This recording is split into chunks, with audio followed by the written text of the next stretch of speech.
చూస్తున్నాం. ఢిల్లీలో జరిగిన బాంబు పేలుపై కొనసాగుతున్న దర్యాప్తులో సంచలన విషయాలు వెలుగులోకి వస్తున్నాయి. 2023లోనే బాంబు దాడులకు ప్లాన్ వేసినట్లు విచారణలో తేలిందని సమాచారం. ఢిల్లీ పేలుడు ఘటనలో చనిపోయిన సూసైడ్ బాంబర్ను ఉమర్ నబీగా అధికారులు ఇప్పటికే గుర్తించారు.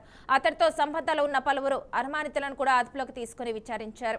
2 ఏళ్ల నుంచే దేశవ్యాప్తంగా దాడుల కోసం సిద్ధమవుతున్నామని అనుమానితులు ఒకడైన డాక్టర్ ముజమ్మిల్ షకీల్ ఎన్ఐఏ దర్యాప్తులో అంగీకరించినట్లు తెలుస్తుంది. అలాగే హర్యానాలోని ఫరీదాబాద్ ఏటీఎస్ తనిఖీలు నిర్వహిస్తున్నట్లు అధికారులు తెలిపారు. దబువాలోని ఓ ప్రార్థనా మందిరంలో సోదాలు చేపట్టగా 2 సంచుల్లో అనుమానాస్పద పౌడర్ గుర్తించినట్లు వెల్లడించారు.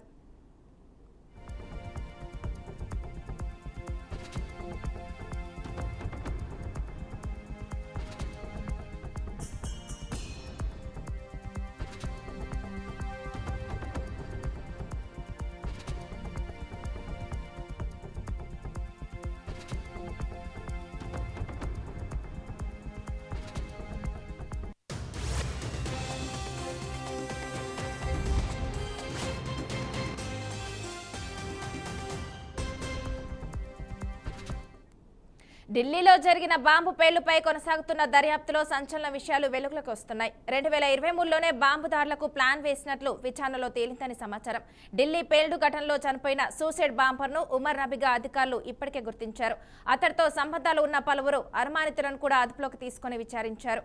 2 ఏళ్ల నుంచే దేశవ్యాప్తంగా దాడుల కోసం సిద్ధమవుతున్నామని అనుమానితులతో ఒకడైన డాక్టర్ ముజమ్మిల్ షకీల్ ఎన్ఐఏ దర్యాప్తులో అంగీకరించినట్లు తెలుస్తుంది.